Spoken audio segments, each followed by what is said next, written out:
Good morning, everyone, and welcome to the fifth and final webinar in the second series of Sussex Population Health Academy webinars. Um, these are not tears, by the way, it's the pollen, but it is sad to come to this point, and it's been an amazing, a whirlwind adventure, actually, going through the various topics we've been going through. My name is George Anibaba. I work for Health Innovation Kent, Surrey, Sussex.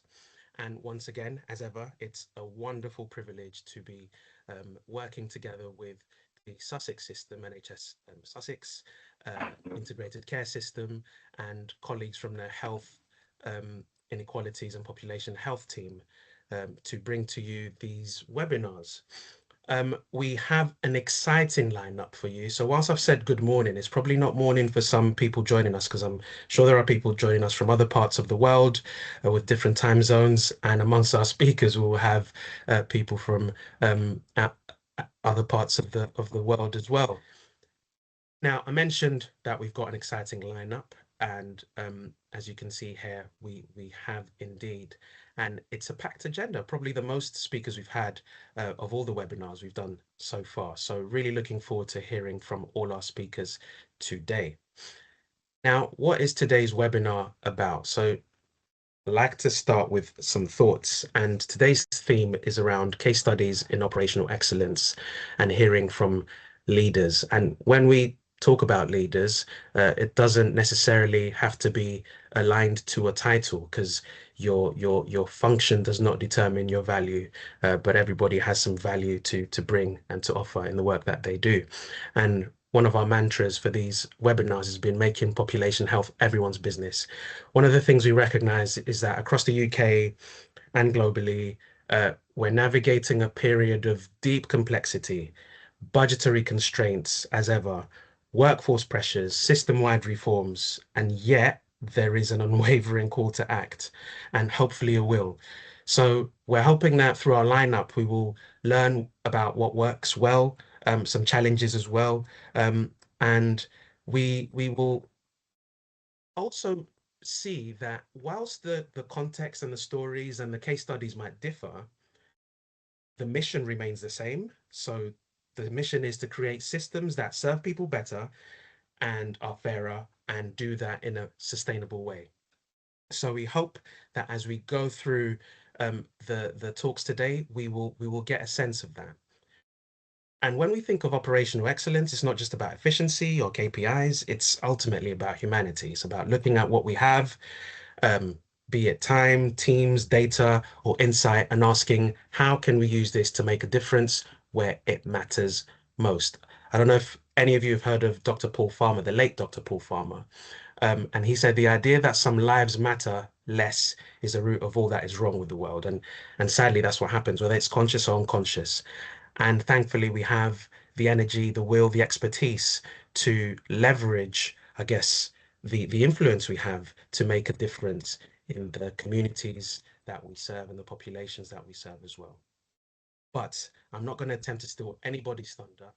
You've heard enough from me for now.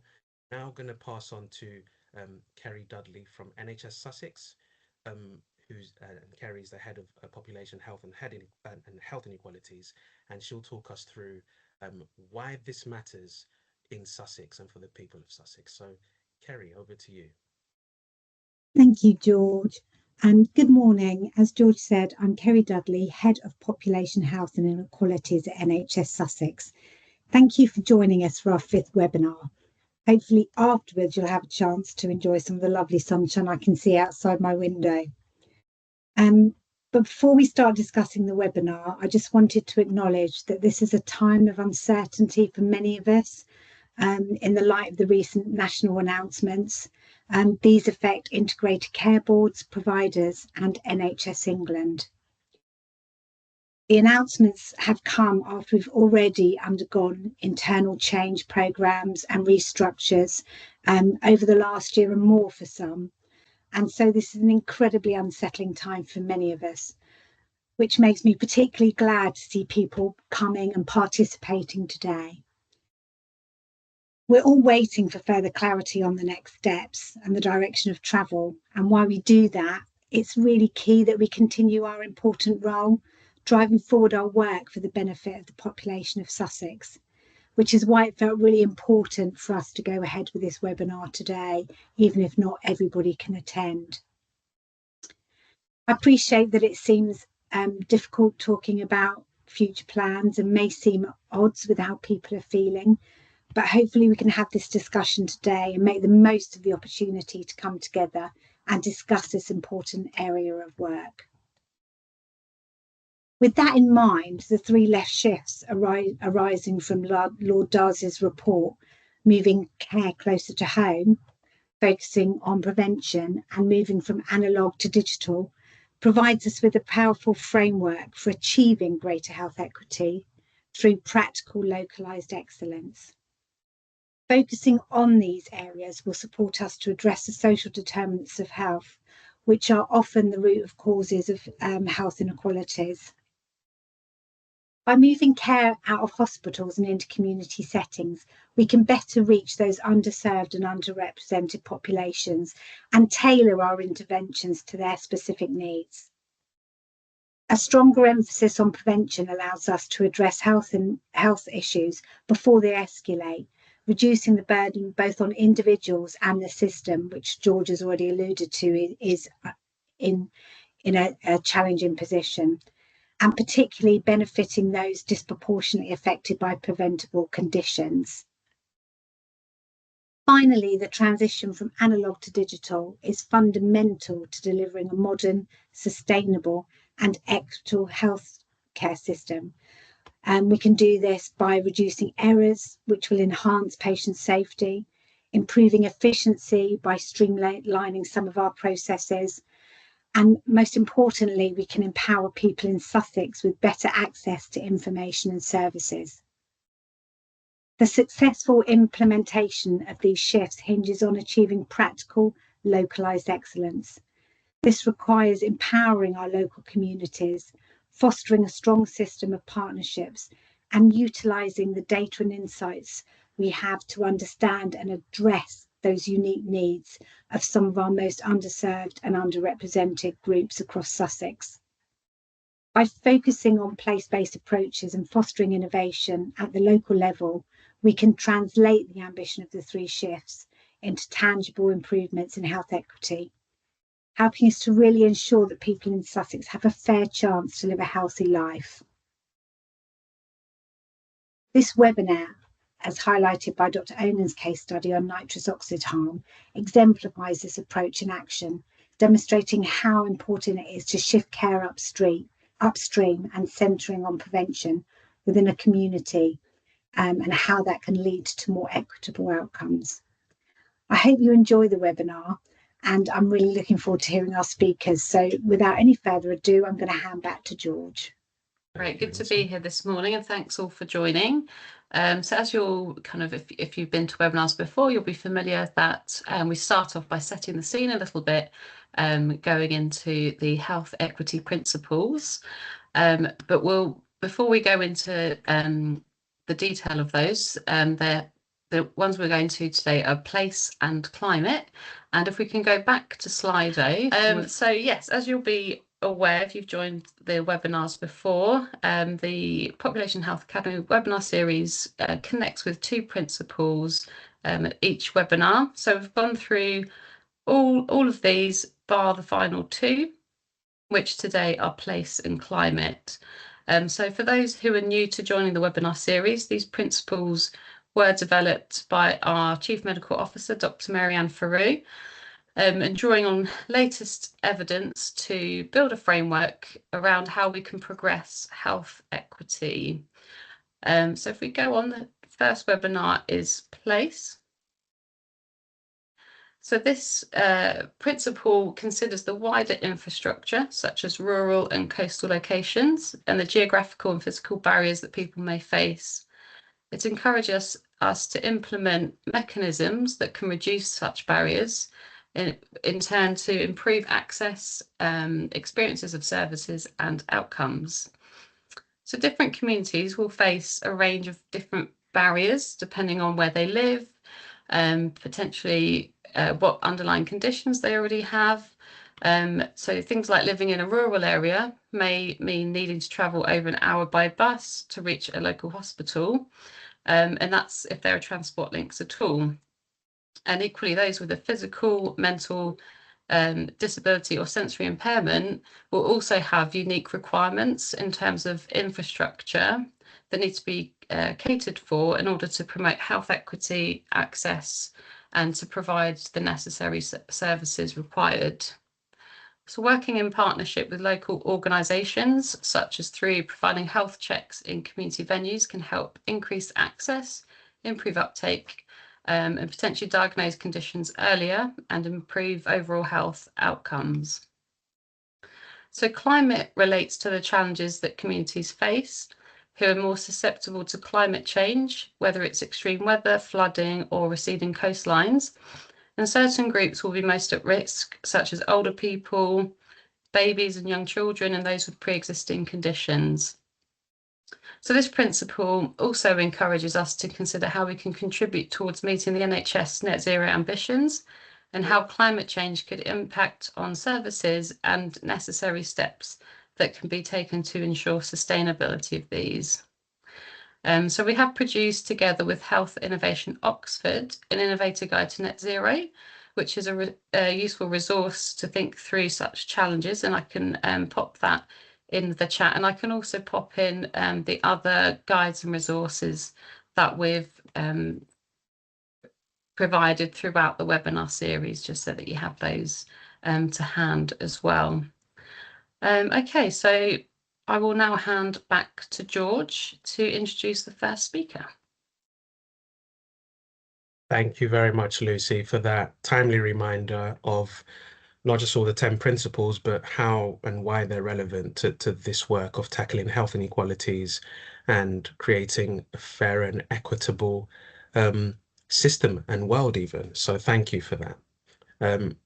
And hopefully that's a helpful and timely reminder for us all. So we've covered all 10 now, all 10 principles. Now, without further ado, our first speaker, and I mentioned this is an international, feels like a global health summit almost. So Prof. Ahmed Mullah, who will be speaking shortly on quality assurance in international medical education. So I won't say any more. I don't want to steal your thunder, Prof. I'll pass over to you. And if you're happy to share your slides, I will stop sharing mine. So my talk today is on quality assurance in international medical education. And so by way of introduction, I'm a consultant physician in diabetes and endocrinology in the NHS. And I'm also a professor of medical education at Newcastle University, currently based at this branch campus in Johor in South Malaysia, which I've been for 3 years. I still practice in the NHS in London, and I split my time between the UK and Malaysia. So I'm going to be talking to you about quality assurance in both undergraduate and postgraduate medicine over the next 15 minutes or so. I'll give you a brief overview of the course structure in undergraduate medicine and also postgraduate medicine, how I am involved as a training program director for responsible for our graduates who work in Malaysia after they graduate for the 2 years, and how we also feed into the UK system in terms of producing foundation doctors for the UK, as well as doctors who stay on in Malaysia. So NUMED is a international branch campus of Newcastle University, established in 2009. It's a Russell Group top 20 university for research, power and experience. And it was the first UK university to establish a fully owned branch campus for medicine and biomedicine in Malaysia. And the vision was to be a leading international institution that delivers world-class education and research that contributes to society both in Asia and Malaysia, and also the UK. So it's important to note that we're training our graduates and providing them with a UK degree, a UK medical degree, but their whole undergraduate course is actually delivered in Malaysia and in parallel with the cohorts that we have in the UK.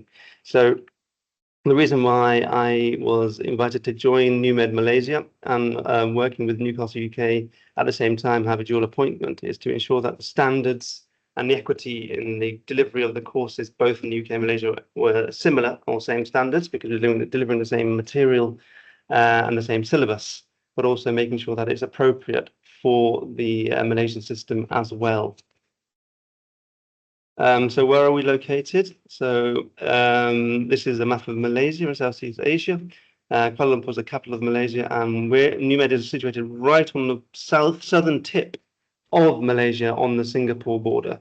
So I'm sure a lot of you have been. It's about a 14-hour flight, direct flight to Singapore, which I often fly in and out of regularly, to provide some of the student support services and the high quality teaching that is desired and planned.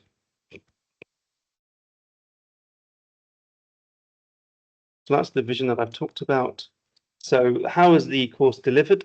So as I said, I'll cover a little bit about the quality assurance, both on the undergraduate side and also the postgraduate side. So the top left here shows you the routes of entry into the MBBS, which is a 5-year program at Newcastle University. So years 1 and 2 are the kind of preclinical years, and years 3, 4, and 5 are the clinical years.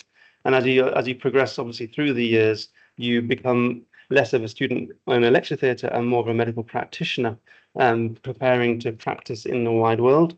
So around 80% of our graduates join the UK Foundation programme after graduation in the UK, and around 10 to 20% stay on in Malaysia or go elsewhere in the world to pursue their postgraduate medical training thereafter. Because I'm sure most of you are aware, medical school is the first 5 years of your medical career, but then you have another 5 to 15 years, depending on which specialty you choose to graduate. So the medical school has a responsibility for you not only during your undergraduate years, but right until you have your full registration with the GMC, which takes 1 year in both the UK and Malaysia. So I have responsibility for both undergraduate medical education as well as the early postgraduate medical education in the kind of foundation program in the UK, and also the Malaysian housemanship program, which I'll tell you about in due course. So the main question is, how do we standardize the provision of undergraduate and postgraduate medical education across the UK and Malaysia? Because we're regulated not only by the UK and the GMC and so on, but also regulated by the Malaysian Medical Council and also the higher education regulators, both in the UK and in Malaysia. So just a bit of background, just a bit of theory, which I thought would be helpful to set the scene. You have quality activities, and they can be split. I think it's quite helpful to split it into 3 different ways. You have quality assurance, which is what the GMC does, which provides, the kind of the standards and the regulatory bodies and the principles of what should be delivered in the medical education program, whether it's undergraduate or postgraduate. So they set the standards and the policies. Then you have a delivery body that is responsible for the management of the quality of those programs and delivering them, which is NHS England, or until a couple of years ago, it was called Health Education England before it was absorbed by NHS England, which makes sure that they're satisfied with that the local education providers, i.e. the hospitals and the trusts, and the other training bodies who are actually doing the training on the ground in the localities in which they're placed, are doing and satisfying the GMC standards. And you have local quality control, which is provided by a hospital or primary care practice, which guides the individual trainee through that process on a day-to-day basis. So I think it's important to talk about the different tiers of quality activities and the quality assurance activities. And then the management processes, as I said to you, the university is not only responsible for the undergraduate aspect, but they're also responsible for the first year until the medical student gets their full license as a doctor with the GMCs, which is at the end of foundation year 1. So the universities must visit each LEP annually, which is a GMC requirement, and in the postgraduate setting, they must provide a robust and rigorous evaluation of the education delivered. Although the overall responsibility to ensure that happens is done by the GMC. So I think it's quite important. There's so many different layers, and what's important to mention is the fact that Newcastle University in the branch campus in Malaysia is, must satisfy all these GMC requirements as well as satisfy all the local Malaysian requirements. And the students, as you can imagine, are slightly different in Malaysia compared to the UK. You have a lot of home students in the UK, although you increasingly have international students studying in the UK itself. In Malaysia, UK nationals are allowed to join the MBBS program in Malaysia, but they're not allowed to be resident currently in the UK. So we have a lot more international students from the Middle East or Australia, or even Asia as well, and some from North America too that join. So the mix of the undergraduate body is different at NUMED compared to the UK. So how is that delivered? So I work very closely with the NUMED Executive Board as well as the Newcastle Board of Medical Studies, which is based in the UK. So the oranges are the people based at NUMED Malaysia, and the grey are the ones that are based in Newcastle, UK. And we work, very closely hand in hand. So set up in Malaysia is that we have a regional provost and group CEO, because we have a campus both in Malaysia and Singapore. We have a local COO, and then we have our deans of academic and clinical affairs. So again, preclinical and clinical deans. We have directors of the foundation. We have senior managers, finance managers, and so on. So it's the same program. There's two different delivery structures, but there obviously is a big overlap, and that comes through with that. So I think I've talked about the structure overall, and what I'll talk to you about now is some of the processes that I'm involved with and how we do it. So I talked about higher education regulators, talked about how they must visit annually. The QAA, they call it, the standards body in the UK, and the Malaysian Qualifications Authority are the higher education regulators. And the MQA regularly inspects, which is the Malaysian ones, regularly inspects Newcastle, Malaysia on, every couple of years. So we had a big inspection at the end of 2024, where they went through all our syllabuses and curriculum in detail, and identified any areas that they wanted further details on, just like they would do in the UK when you have a UK GMC visit.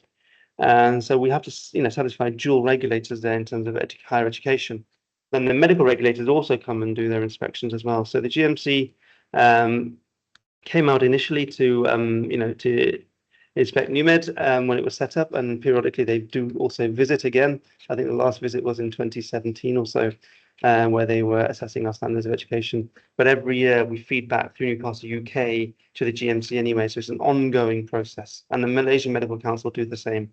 So I'll often be invited into meetings where we're explaining our syllabus and making sure that it maps to the Malaysian curriculum that is outlined by the Malaysian Medical Council, and also maps concurrently with the UK GMC syllabus as well. Recently, the Medical Schools Council, which is a body of all the different medical schools in the UK, came together and decided that, rightly so, that there needed to be a new medical licensing exam. So essentially the final exams that the final year medical students sit in the UK have now been standardized. So there's a medical licensing exam that happens on the same day across all medical schools, both written and OSCEs. And so Malaysia was no different. So we needed to ensure that we met the MLA requirements and regulations.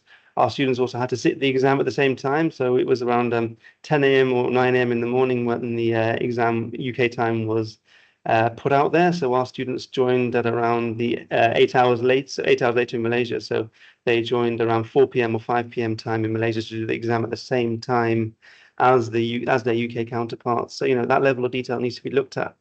So part of my responsibility is to make sure that any issues that need to be flagged from a NUMED perspective are flagged with the UK, whether it's Health Education England, whether it's the Medical Schools Council, that's met. So how do we do that? We have regular UK and Malaysia liaison groups. So I meet with my counterparts in the UK at Newcastle University on a monthly or bi-monthly basis. We talk about placements, any issues that we've had with the students, and the syllabus and the modules that we're delivering, because they're the same. And we ensure that there are any kind of issues that are highlighted are then, nipped in the bud or troubleshooted as needed. We also have to fulfill STEP processes. A STEP is supporting trainees entering practice. So one of my big jobs, as I said to you, around 80% of our students join the UK foundation program. So they go directly up after their finals in Malaysia. They will then join the UK foundation program anywhere across the UK. So I run the kind of transition program.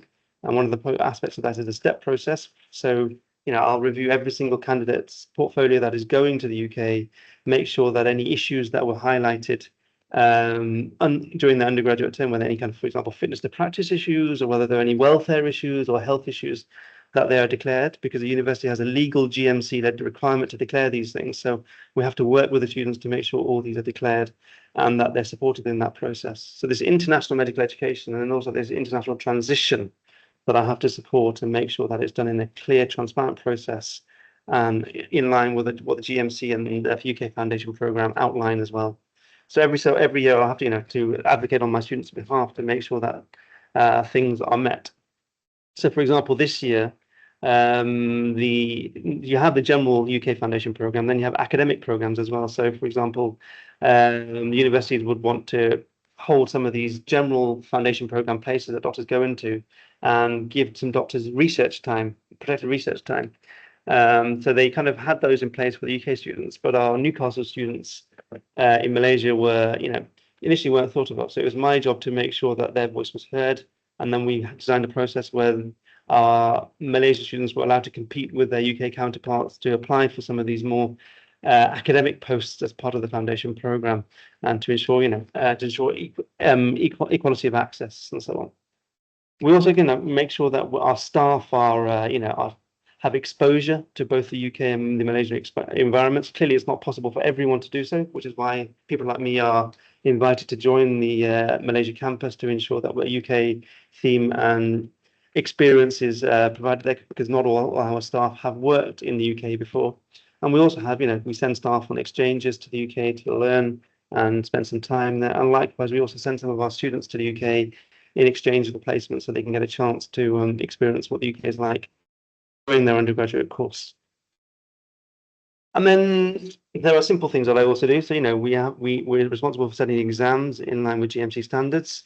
And so, for example, I contribute a lot to, standard setting committees for exams. And there are simple things. For example, in the UK, seeing dengue fever is very, very rare. So when I was a medical student, if you saw a case of dengue, everyone would crowd around and go to that patient, and the patient would be shattered at the end of the day because all these medical students were approaching them. Dengue is very, very common in Malaysia. So you see it 3 or 4 times a day, perhaps. And so people don't get excited about it as they do here. But then in some of the exams in the UK, you might have, fever in a returning traveller, and dengue would be something that comes through. But obviously, if you're sitting the same exam in the UK and you're trying to answer a question about fever in a returning traveller, that's clearly not appropriate, is it? Because they're in Malaysia already. So some of the simple things like that, when we have our question banks and when we have our exams committees, we need to make sure that we're ensuring that the questions are fair and reasonable and applicable to all students, regardless of where they're studying the exams. So part of my job is also to get involved in those aspects to ensure that's come through. And finally, I just want to touch on the fact that you do also have culturally sensitive approaches. So, I live in Malaysia, which is a very open and welcoming society, but clearly culturally it's very different to the UK in Asia than it is in the UK. It's just different, isn't it? So we have to respect and value diversity. We have to be culturally sensitive, and we also need to make sure that standards are met and that we follow by all the local laws. I'll just give you one example in terms of practical aspects in the curriculum where this comes up. For example, orthopedics and trauma is covered in both the UK and the Malaysian syllabus, but only a week or so is given to it, the emphasis in the UK. But in Malaysia, trauma is a little bit more common. Road traffic accidents, for example, are a little bit more common. So one of the feedbacks we often get from when I visit the local providers is that your students don't get enough exposure to trauma and orthopedics. So we try to increase that exposure a little bit in Malaysia to make sure that the local education providers are satisfied with that, and to meet there. So that's one example of how we can, we deliver the same curriculum and the same content, but we can be flexible in how we approach it, and we take feedback on board as well. So I've given you a very quick overview of all the different layers of bureaucracy and engagement that I have to do, and we do as a team here at NUMED, both with our Malaysian colleagues, because our students work and train in Malaysian local government hospitals, and also with our UK colleagues to make sure that we're providing the equal and equivalent training, whether you're in Malaysia or the UK. So that's the undergraduate aspect of things. So in the final 5 minutes or so, I'll talk about the postgraduate aspects of things. And so what I'm also really enjoying that I'm responsible for is so I'm responsible for the transition, so ensuring that our students who want to go to the UK are supported in that process. And then when that's done and they've left and completed their finals and graduated, that responsibility is then it's taken over by the UK teams and Health Education England and NHS England. For those that stay in Malaysia, if they're working in 8 GMC accredited hospitals, they can then pursue postgraduate medical education that is supported by NUMED and GMC approved. So they can get their full Malaysian medical license to practice in their first couple of years. as a doctor in Malaysia. And at the same time, I run a program that allows them to get dual GMC and MMC accreditation in both Malaysia and the UK. So, for example, once they finish their housemanship program in Malaysia, they can then apply to join the NHS directly as a fully licensed medical practitioner. So it's the best of both worlds. And the information that I'm going to give you provide you over the next few minutes is available on the NHS England Workforce Training and Education website at that particular link there. So if you have a particular interest in this area, then please feel free to look at that link, and all the documents are on there as well. So this is the UK. So once you graduate, as I said to you, it's just the start of your journey, and the trainees have to show that they're competent in their progression towards the foundation competencies that are outlined in the UK Foundation Programme syllabus. I'm not going to talk you through this slide, but the reason I put it up here is to show that there are all sorts of workplace-based assessments they have to complete. They have to complete reflections, assessments. They need to complete supervised procedures and so on, which takes a long time. And then they go through something called an ARCP panel, so an annual review of competence progression panel, which they complete a logbook, and then through that logbook they can then be credentialed off to say, yes, you've completed the program satisfactorily, or that's an outcome, that's a recommended sign-off outcome for outcome 1. But sometimes they might not get there. They might get other outcomes, for example, outcome 3 or outcome 4, which might mean additional time, or they need to provide additional evidence, or need additional bits and pieces in that portfolio. So this is the UK version. So when the GMC first came out and said, yes, we'd be happy to accredit a Malaysian housemanship program that's run by NUMED, we then had to work out how we were going to map this kind of process to the GMC process, but also make sure that we met the Malaysian housemanship program as well, so that 2-year equivalent. So this is the program that we've designed, that I've led for the past 3 years or so at NUMED, where we map the requirements of the GMC successful full registration, and also the Malaysian aspect of it. Again, I'm not going to talk you through this in too much detail because I don't think it's necessary, but just suffice to say that there are lots of bureaucratic layers to satisfy, and some of the Malaysian aspects were not, were very good and were additional to what the GMC required, but equally there were aspects of the GMC required that the Malaysian qualifications body did not require. So then we had to meet those two together, and then I'm responsible for then also chairing the ARCP panels in Malaysia to the GMC standards as well, so we can then recommend people for sign-off for both the Malaysian aspect for the program and also the UK aspect of the program. So there are student-related aspects of quality assurance that I have to that I'm responsible for. So the students complete logbooks, just like they do in the UK in Malaysia. And once they've completed those logbooks, they'll send us to us to sign off and review. So to ensure that process works well, we have annual inspections where we meet the students across all our programs at our 8 partner hospitals across Malaysia annually. So we make sure that we do a kind of a GMC level inspection across these 8 hospitals in Malaysia to make sure that our students are happy, they feel supported, and identify any issues that they may be experiencing. We then regularly touch base with our students twice a year to ensure that we're doing so, and we're making sure we can keep in contact. We then follow up with an annual Your School, Your Say survey, which is a NHS England-led local survey in Newcastle, UK, which all foundation programme doctors complete as part of their training. We run the same Your School, Your Say survey exercise in Malaysia annually, so then we get feedback directly from UK and Malaysia, and we can troubleshoot so far. And then we run 2 credentialing portfolio sessions, which the students are able to submit their portfolios for review by us, and then we can recommend whether they're eligible for sign-off and full licensing. So this is what the NUMED survey looks like, which is very similar to the survey that is run in the UK. We talk about the mentorship that they get, the work intensity, the handovers in hospital, working within their competencies, their training and the education that they receive by their mentors, and their safety and so on. So all the questions that we'd ask in the UK, we also ask in Malaysia. And we get good granular detail as to what the training is like there. And then we also share this survey with the partner hospitals as well, and the Malaysian Qualifications Authority, MQA, so they're aware of what we're doing, and we work in partnership with them to highlight any issues that we're experiencing. I think the thing to say is here, if you're comparing the UK students to the Malaysian students, the issues are very, very similar, in terms of culture, in terms of workforce, in terms of stress levels, in terms of bullying and harassment. The same issues that people experience in the UK are very similar to the issues that they experience in Malaysia. So it's good. It's quite good to sense check when we get the data annually to look at that and then feed it back. And so how is that run? So what's my job? So my job is to deliver the program, but also to have regular monthly meetings with Health Education England, or NHS England as it's now called. We have monthly operational group management group meetings where we discuss any issues that have cropped up, and the program so far is then led. Then we have twice yearly quality reviews, which are led by an independent dean, sub-dean at Newcastle UK, who goes through these, goes through our processes and so on. And then we have operational management guides that are both UK level and Malaysia level done. I see George is popped up on the camera, so I suspect my time is up, so I'll finish in 1 minute, George. And then we also do annual reviews and this site visits as well. And I think this next slide, I think, is really, really helpful. So, we talked about the quality assurance processes, but I think at the end of the day, it comes down to relationships, and it comes down to proficient working relationships and efficient working relationships and collaborative working. So one of the things that I try really hard to do is that we have all these quality assurance processes and governance processes in place, but they're only as good as the people delivering them.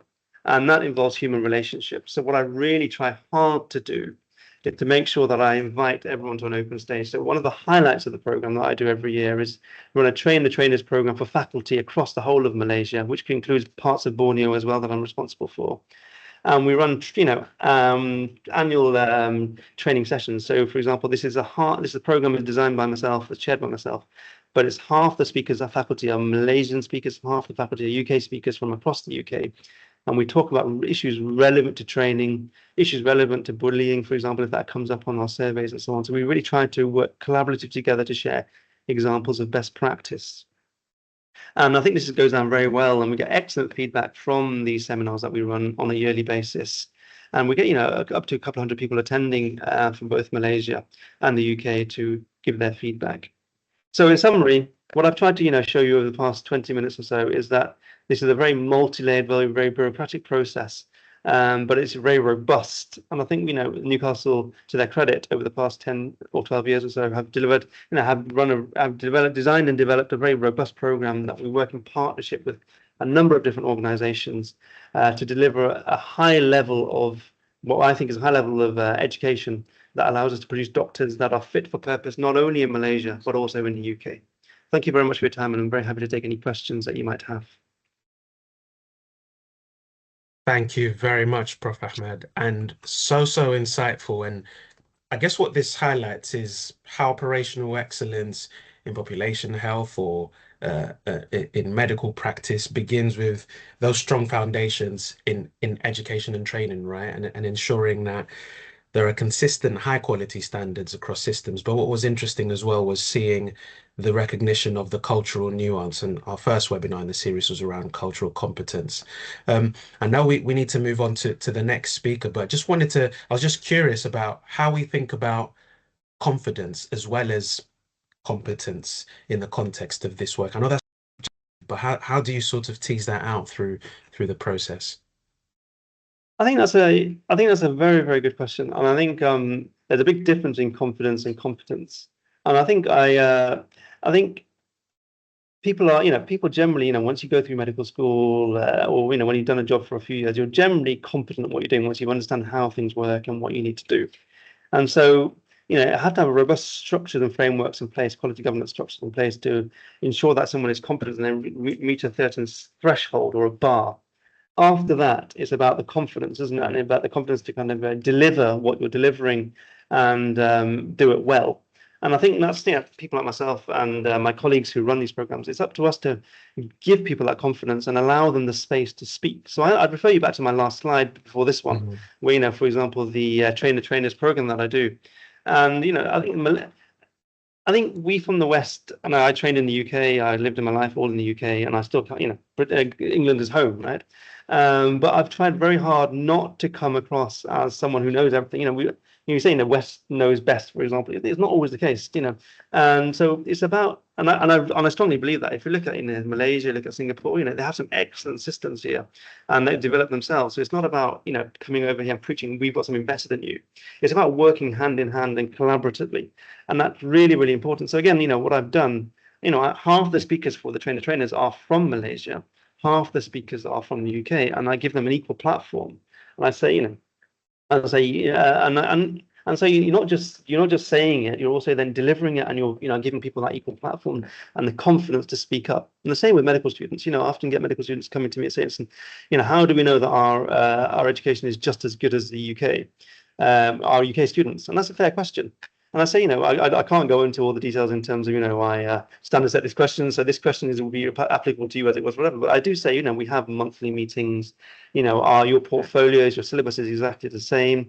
There are people like myself who sense check these things. We have, peer systems and peer programs in place as well. And the leads from Malaysia and UK meet regularly to talk through it. And that then instills the confidence to do that, and then we allow them to go to the UK for placements and so on as well, where it's permitted. It's not always possible, but we try our best to do so.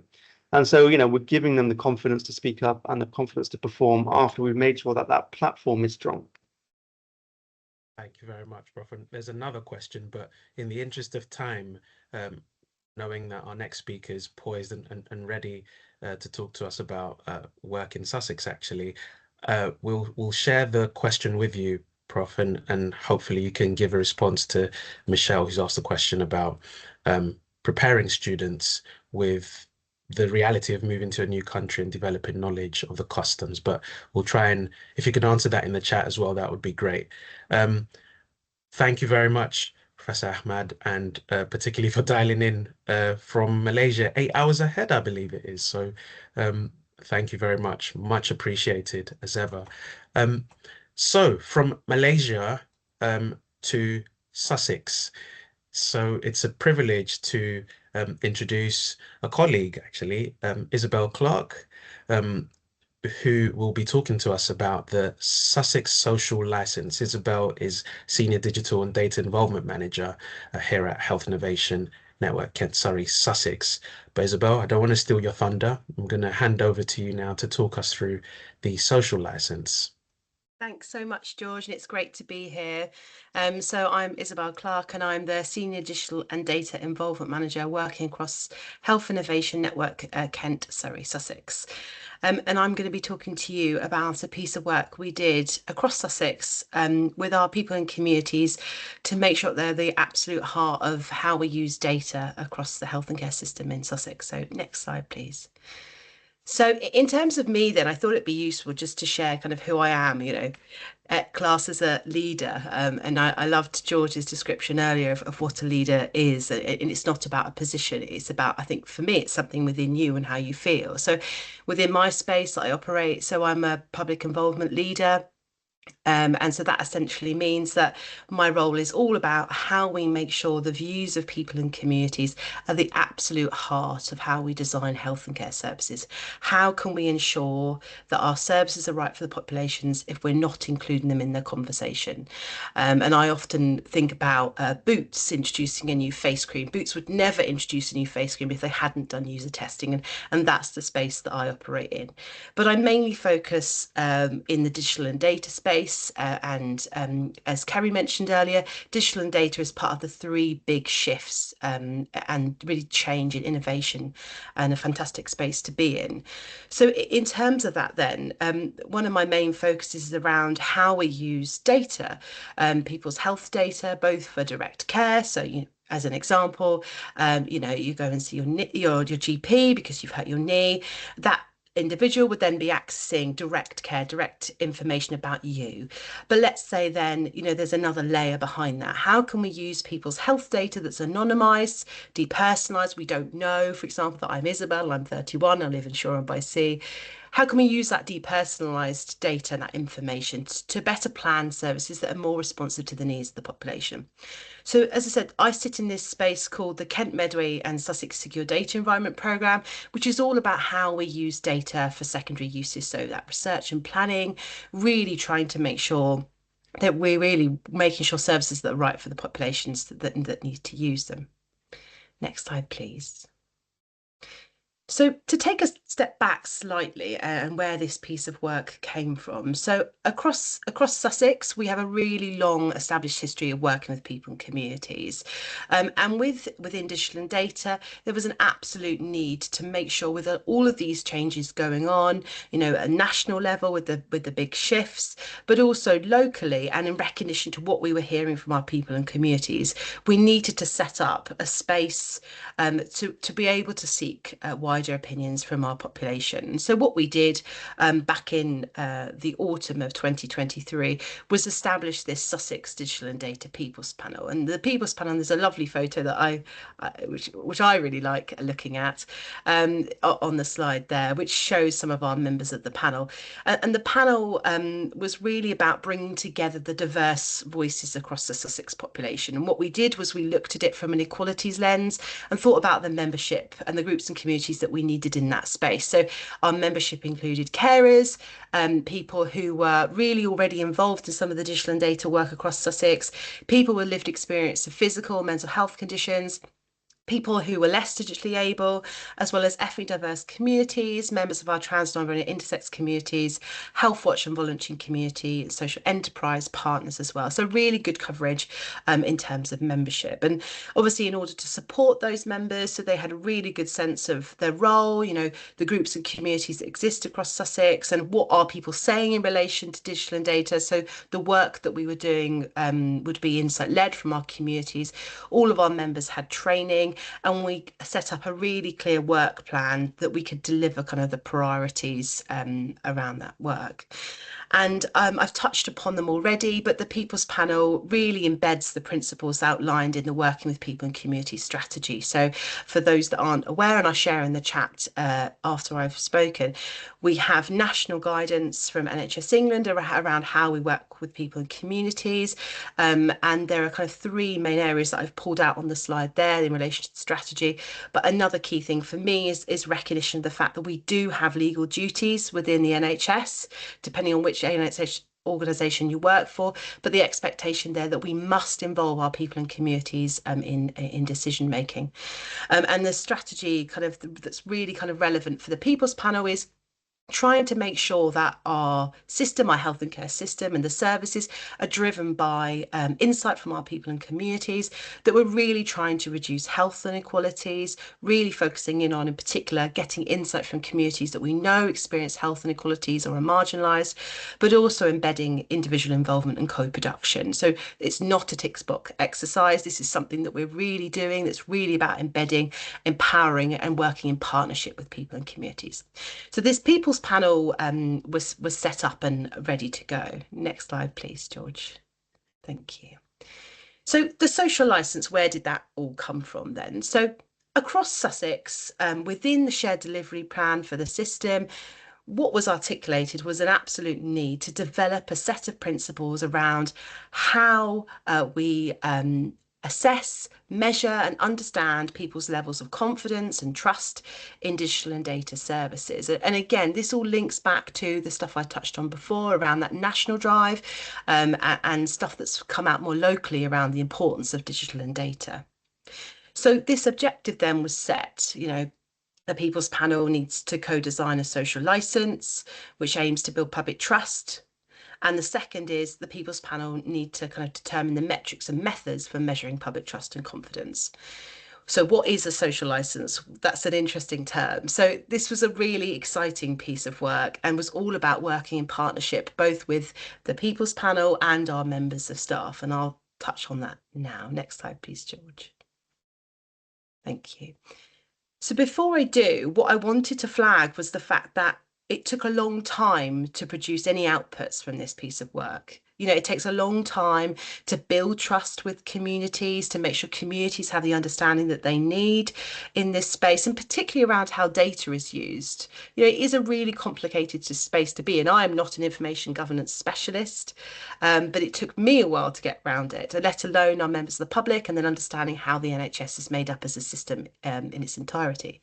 So we spent a number of sessions trying to build that foundational knowledge within the People's Panel. So they were really equal footing when we got to the co-design workshops with information governance leads, with digital and data leads. So we spent kind of the April 2024 onwards starting to think about, okay, well, what communications messages do we already use around digital and data, and trying to think, well, does that sit well with us as a panel? Are there things we could do differently? And then starting to think about developing that knowledge around data sharing and data access, and trying to seek feedback as well from the Sussex Digital and Data Delivery Board around how this social license that we're calling it, what will this actually look like, and what are the parameters around that? Then we set the panel some homework over the holidays to really encourage the panel to reflect and go away and think about, well, what does this all actually mean? We held a number of co-design workshops in the autumn of 2024, and have kind of spent the last 3-4 months really refining the social license based on further insight that we captured from wider groups and communities, and then finally kind of culminating in the approval of the social license recently in this month. Next slide, please, George. So in terms of the parameters for the social license, then, this absolutely was a co-designed piece of work, but it was really important that we were clear from the get-go what was the purpose of this exercise and what were the parameters around the social license. And I said already, what does a social license actually mean? You know, the term itself actually came from an academic paper. So how can we hone down on something that conceptually we were struggling to understand? What could we do to really narrow? So within the Sussex Digital Data and Delivery Board, which has digital and data leads across the health and care system in Sussex, but also has public membership through our chair and vice chair of the People's Panel, we work to really understand, well, what should the social license look like, and what should be the, I suppose, the guardrails, the fences around it. So what we were clear from the get-go was the social license must be informed by insight from people and communities on how data is shared and how data is accessed. That was really important. That the principles themselves must be about building trust and confidence, and there must be expectations around different organisations using data, different types of data being used and shared, and what does that all actually mean? How can we translate that to the public in a meaningful way? We talked about metrics and methods for measuring public confidence, and actually the recognition that we have existing methods of capturing insight already across Sussex. And actually for the delivery board, it was about that insight triangulation. So how can we get different spaces of insight? For example, you think about the PALS service within Hospital Trust, that's a form of getting insight. The Friends Family Test, for example, the regular survey that NHS Sussex does, Health Watch run surveys as well. How can we use those existing methods around public confidence and make sure we're not reinventing the wheel here and causing engagement fatigue with our population? An action plan and a communication strategy, that was something again that came out really loudly within the parameters. So we were really clear this wasn't something that we were just going to do and then it was going to sit on a shelf. This was going to have impact. And then finally, again, kind of linking back to what I said earlier about alignment and interdependencies, recognition of the fact that there's already existing programmes of work operating across Sussex. We have the Sussex Digital Inclusion Strategy. I've already mentioned the Kent Medway and Sussex Secure Data Environment Programme. Obviously as well within Health Innovation Network, we have a digital inclusion framework as well. So really recognising the fact that there are existing interdependencies with this and making sure, again, we're just not reinventing the wheel. Next slide, please, George. Thank you. So in terms of the social license then, how did we do it? So what we essentially did was we held 2 face-to-face co-design workshops on the 4th and the 24th of September, comprised of both People's Panel members, so our members of the public that I talked about at the start, really kind of a diverse representation from the public in Sussex, and then our senior leads from digital and data. So we were bringing everyone together in an equal partnership. People were having similar knowledges. We had people with lived experience and learnt experience, able to have a dialogue and to start to think about what this all actually meant. We held further workshops virtually as well, and all participants were provided with a stimulus pack, and we provide accessible and inclusive approaches to really recognise the diverse needs of our participants. We had over 50 people participate in the workshop, and I've captured there the organisations that were involved, but it really was a system-wide piece of co-design with our public. Next slide, please, George. So what did we actually hear then? So within the workshops, what we did in the first one was to focus on what does a social licence actually mean? What are we expecting to achieve here? You know, what are the key areas that we would like to happen, not happen to build public trust? How can we measure and assess public levels of confidence? And what messages do we need to help build public trust and consent? In terms of the outcomes then, the main thing that came through was actually the social licence is way more than a set of principles.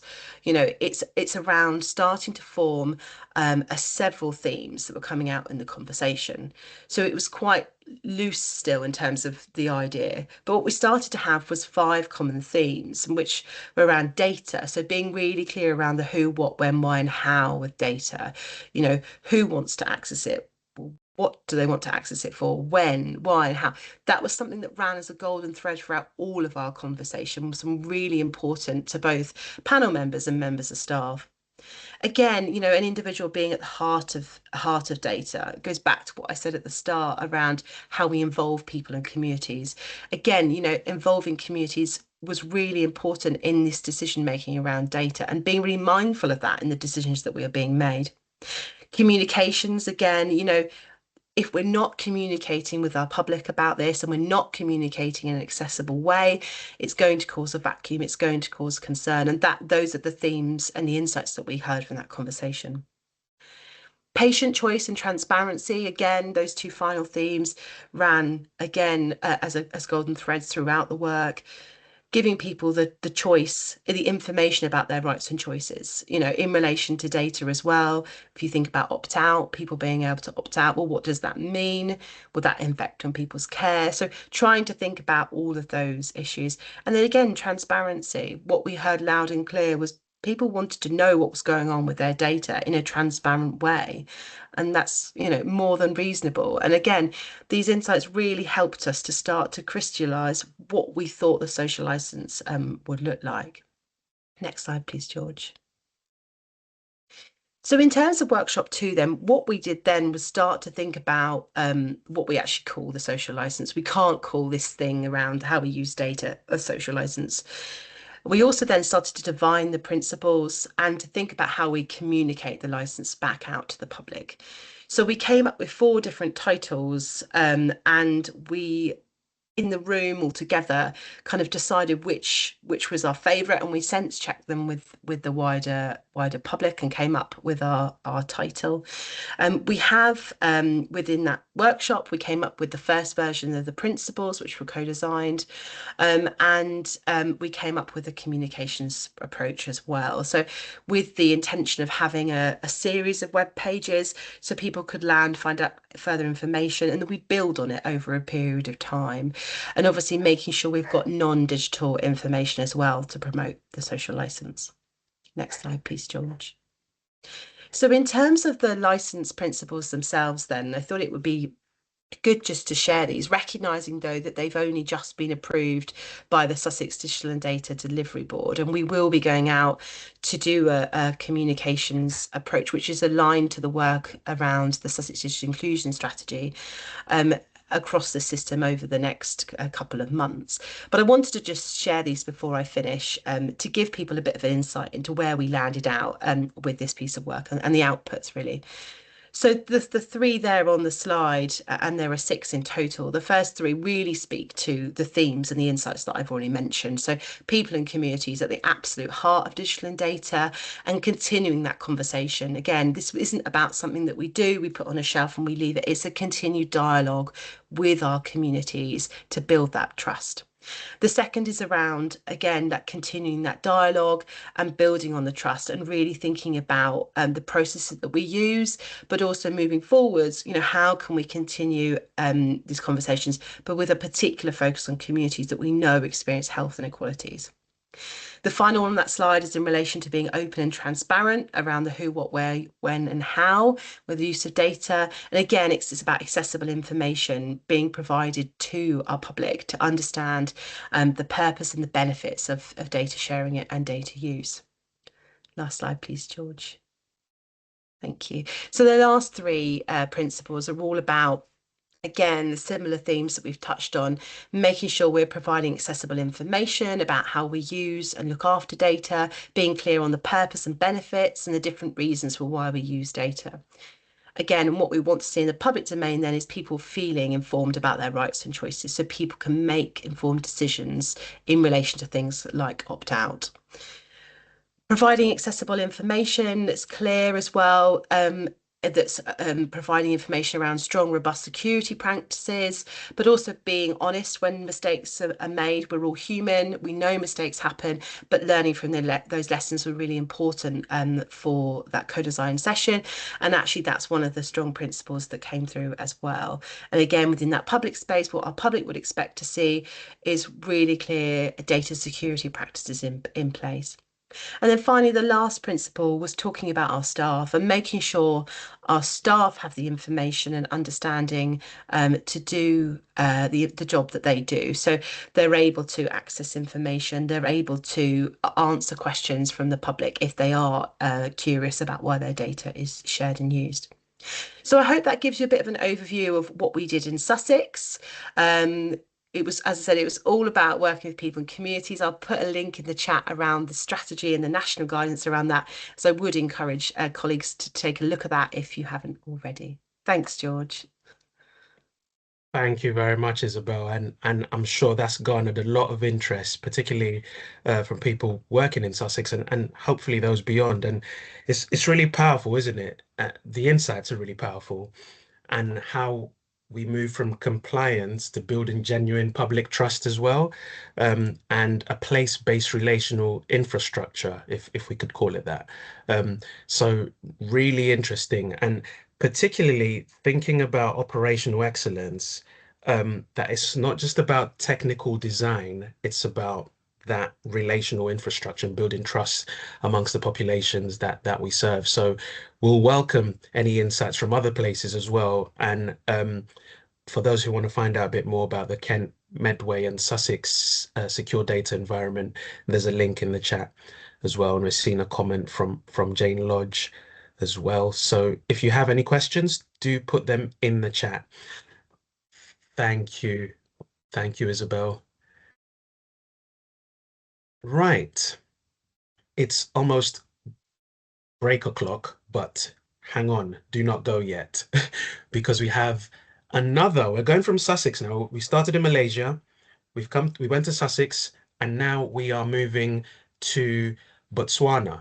So it's a delight and a privilege to introduce to you Barbara Onen, an acute and general internal medicine consultant who practices in the UK with, I think, over 14 years experience in the UK health system, but is currently abroad in Botswana. And I don't want to steal your thunder, Barbara. I'll let you tell us and share your compelling case study on the development of same-day emergency care in the context of tackling the nitrous oxide epidemic. So I will share my slides.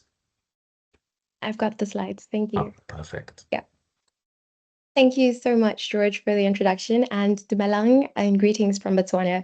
I wish I was giving you a case example of here, but actually it's for my job in England, where I work as an acute and general internal medicine consultant at the Royal London Hospital, and also as a medical same-day emergency care lead.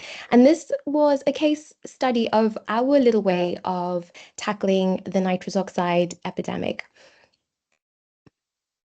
So the brainchild of all of this was actually an incredible professor who I have had the honor of working with, Professor Alistair Noyce, who worked with the Wolfenson Institute of Population Health with Queen Mary University of London. And in September of 2023, the Center for Preventive Neurology was created with a lot of financial support as well from Bart's charity. And they had three main disease areas in the initial stages. But actually, as we started seeing more and more nitrous oxide related neurology. This was incorporated into their mandate. And these were their main activities, which I think, as you can see, align very well with the health equity principles that you've been talked about and talked through this course. So some years ago, I used to see a lot of these canisters littered everywhere on my path home. You'd also see people, particularly at festivals or outside nightclubs, inhaling these balloons. And I will admit that I had no idea what they were. And essentially, this was nitrous oxide. It may also be known as laughing gas or NOS or N2O or NOx. And essentially, the colorless, odorless gas used for sedation and pain relief. It's also a food additive for those of you who are bakers and keen in the kitchen for whipped cream. So you might have used it in the context of that. It's also used to enhance engine performance in the automotive industry and in rocket motors. And so since the late 18th century, this is nothing new. So people such as James Watt, who was the inventor of the steam engine, used to self-administer nitrous oxide to facilitate metaphysical exploration. So over the years, there's been more and more media attention as more and more young people are using nitrous oxide and essentially Smart Whip. The people who were creating Smart Whip increased the sizes of the canisters. And so we were seeing people use more of the drug and end up with worsening neurology, unable to walk, people in road traffic accidents, and people also dying. And this became quite topical in the news. So nitrous oxide now is actually the second most used drug after cannabis. Some of you may or may not know, with the predominant use amongst young people. So 8.4% of people aged 16 to 24 were reported to have used nitrous oxide. People use it because it's cheap, it's accessible, it's perceived as harmless and provides a euphoria. And this is a BBC documentary where a young person on crutches due to nitrous oxide talks about a friend who also used balloons. Just let you watch that.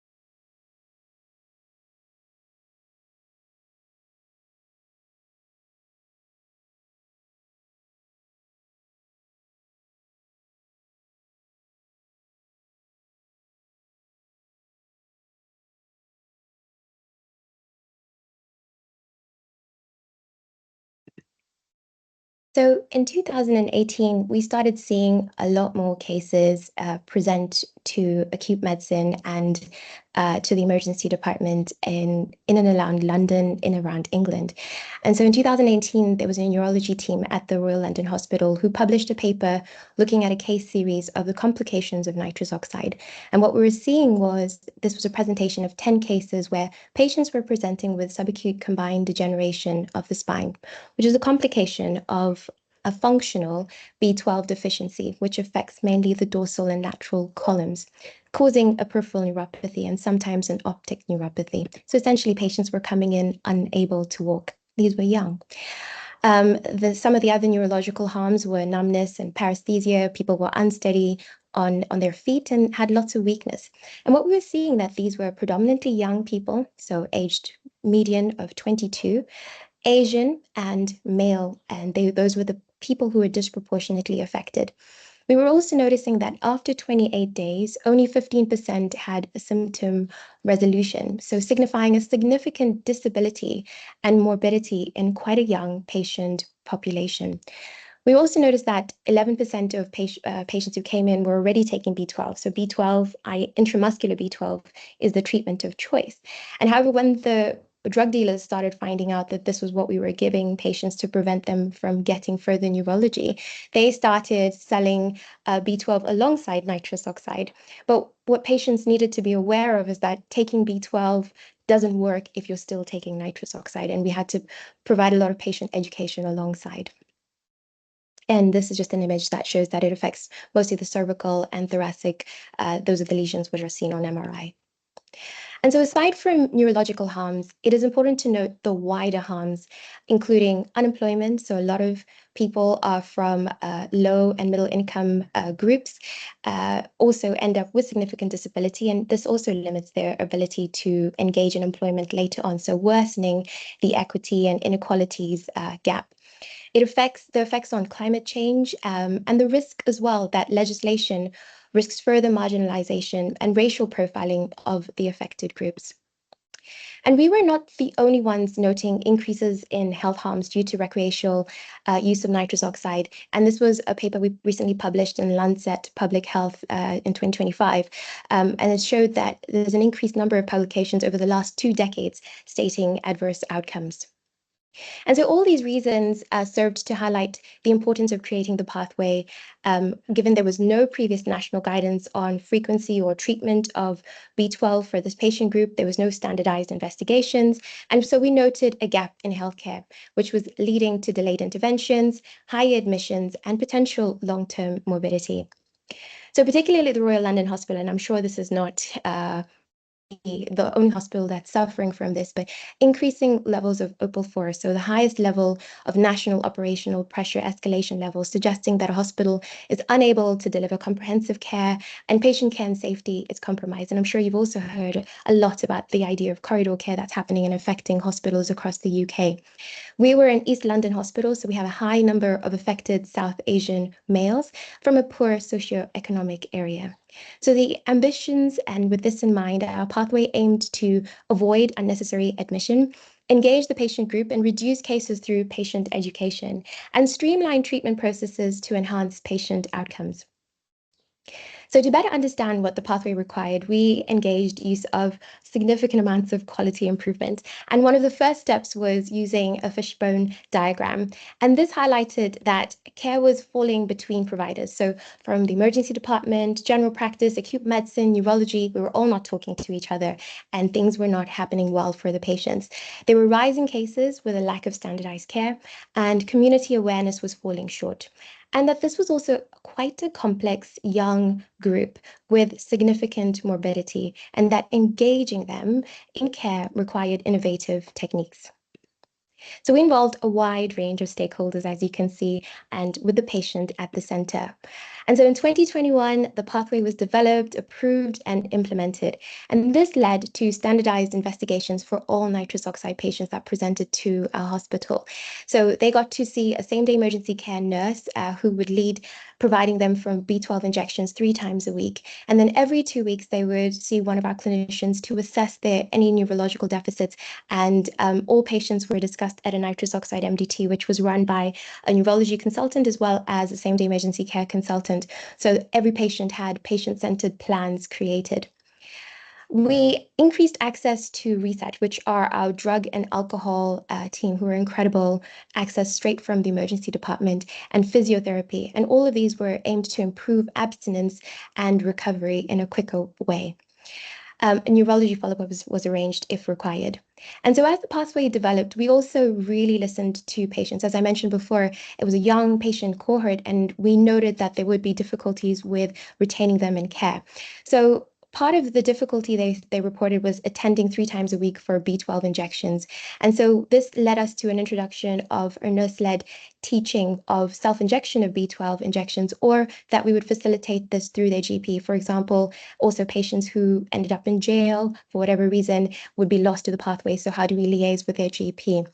And additionally, text messaging was used to improve patient engagement and appointment adherence. And over a 6 months period, it's really heartening to say that the self-injection pathway reduced reported missed doses of B12 by 75%, with no negative impact on treatment outcomes, which is such a learning lesson of how to listen to your patients, advocate for them, teach them to be involved in their own care as well. So the number of new patients referred to the pathway and discussed at the multidisciplinary team increased. Obviously, there was noted seasonal variation. So particularly over summer or when there are festivals, there would be higher levels of patients coming in, probably as a relation to taking more nitrous oxide during those periods. And prior to the pathway, 70% of patients who were admitted at the Royal London Hospital, 70% of patients who had nitrous oxide-related neurological deficits were admitted with an average length of 4 days. So as well as streamlining the referral process, the pathway resulted in 100% admission avoidance. So patients were managed through same-day emergency care, and a reduction, if you can see from this table, in inappropriate investigations, a reduction in inappropriate referrals, and in patient satisfaction. So patients reported that the pathway was easy to understand, and those that couldn't afford to travel because of cost, we listened to them and we helped provide care for them in a different way. So either through self-injection or through their GP who were closer to home. And this reported that it made them feel that life was much easier. So in summary, since launching in 2021, the same-day emergency care pathway treated over 210 patients, and that estimated 150,000 per year in savings in terms of bed days saved, with probable additional savings from fewer investigations and specialist follow-up. As I mentioned previously, 100% of people were managed through same-day emergency care, so providing admission avoidance, and there was definitely better multidisciplinary team working, and improved investigations and earlier access to physiotherapy and the drug and alcohol team. And this led to the guidelines being approved for wider use by the Association of British Neurologists and continue to be implemented nationally. So aside from commitment to the patient and acute care, the project was also not just about the immediate patient care, but also aimed to investigate long-term effects of nitrous oxide use. So this is where the involvement of research and quality improvement came to play. And so between March and August of 2023, we started noticing a disproportionate number of patients with unprovoked thromboembolic events who had reported recreational use of nitrous oxide, which was something that we hadn't been seeing before. And we found that around 8% of all nitrous oxide users that had been seen through our same-day emergency care pathway at the Royal London had had a VTE, a venous thromboembolic event. And this was work that was published in the BMJ Neurology. So then brings the idea of teamwork. So this led to a collaboration with our hematology colleagues, with a significantly extensive audit reviewing nitrous oxide use in patients who had presented to Barts Trust with unexplained venous thromboembolism, age 35 or under. And what we found was that 30% of patients with an unprovoked venous thromboembolism had reported previous recreational nitrous oxide use. And this was an important pivotal moment because it highlighted a possible under-recognized association between venous thromboembolism and recreational nitrous oxide use. And this was work that we published in Hematology Thrombosis journal, and aimed to advocate for clinicians to consider and think about this as a potential risk in any patients who was presenting with nitrous oxide use or an unprovoked venous thromboembolism. Then comes the upstream effects. So as the nitrous oxide pathway was being set up, the government was also in the process of changing legislation. And in 2021, you may or may not have heard, the Advisory Council on the Misuse of Drugs was commissioned to conduct an updated assessment of the health and social harms of nitrous oxide and provide advice on whether nitrous oxide should become a controlled drug under the Misuse of Drugs Act in 1971. So our team were co-opted by an advisory council on the misuse of drugs and helped inform government policy on nitrous oxide. And we recommended that taking additional measures to address non-legitimate supply and to educate the public and healthcare professionals rather than making nitrous oxide illegal would be the best course of action. However, despite these recommendations, the government proceeded to classify nitrous oxide as a Class C drug, and this made its use and possession illegal as of November 2023. In response, this is one of my colleagues, Professor Alistair Noy, speaking on BBC Newsnight. We published a public letter in The Lancet, which was raising concerns that the ban may cause more harm than good, we felt that it could lead to delayed presentations to healthcare providers, potentially increasing the risk of acute and long-term complications from nitrous misuse, as mentioned, in a very young patient population from minority ethnic groups and lower economic groups as well. The feeling that we had was that public health initiatives would be the more effective in addressing the problem than making nitrous oxide illegal. And this is in keeping with the feelings of colleagues across Europe as well, and in the papers that they've published. And our team took action, essentially by engaging partners from the local authorities. And this has been spoken to before about how do you get the multidisciplinary team involved. And so this included the Tower Hamlets Council, the Metropolitan Police, as well as the Usmani Trust charity, and Queen Mary University of London, who also had medical students involved in this project. And together, the team delivered educational workshops to over 2,000 young people in community settings. And these were young people in schools, youth groups, people in places of worship. And they had 3 interactive activities to understand where damage occurs, how to spot the symptoms, and why damage occurs as well. And this, collaborating with the local council to massively upscale these workshops, seemed to work. We also had this nitrous oxide Know Your Risks campaign, which was on Twitter, now known as X. And this was a social media campaign that allowed users to reach out through either also Instagram and TikTok. And the workshop interventions led to demonstrable outcomes. So participants reported a decreased likelihood of using nitrous oxide and a greater recognition of the harm associated with this drug. Our work was widely recognized in national and international media, and these are our current activities. I know that my time is up. George is on the screen. So in summary, I think the pathway demonstrated an innovative approach to addressing a growing healthcare issue, providing structured, a replicable care pathway, and this was endorsed nationally and rolled out nationally as well. And so my take home for you guys is data, data, data, and have that to try and advocate for patient care, and that change can come from the grassroots. And who's responsible? It is everybody. So we can all advocate for population health, and it's the responsibility of everybody to work as an MDT as the best way to help the people in our community. And our strong feeling is that the manufacturers should be held to account rather than the people who are using the drug and ending up with disability.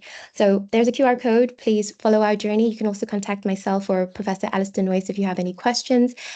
This was work that was won an Acute Sector of Innovation Award, highly commended at the HSJ Awards. And this is my incredible team, and this work would not have been able to be done without them. Thank you so much for listening. Thank you so much, Barbara. And honestly, if there ever was a wicked issue, this clearly was one. And what a powerful and practical example of what it looks like to tackle it head on. And it feels like we've just heard a story of clinical innovation, yes, but also working through complexity, cultural nuance, marginalization, system pressures, public perception, and the response to nitrous oxide misuse isn't just a health issue, it's a social, environmental, and of course that came and comes with policy challenges, all rolled into one. So it sounds and feels like a strong example of operational excellence because it doesn't pretend there's a simple fix. It recognizes that you need to bring people together. Sounds kind of cliche, but where there's a will, there's a way. And and it's about acting early and adapting to what matters locally. So really, really insightful. And thank you for sharing your details.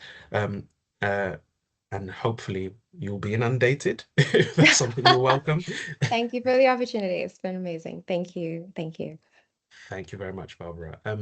And we're mindful it is lunch o'clock, and or not lunch o'clock, break o'clock even. Sorry, I'm going ahead of myself.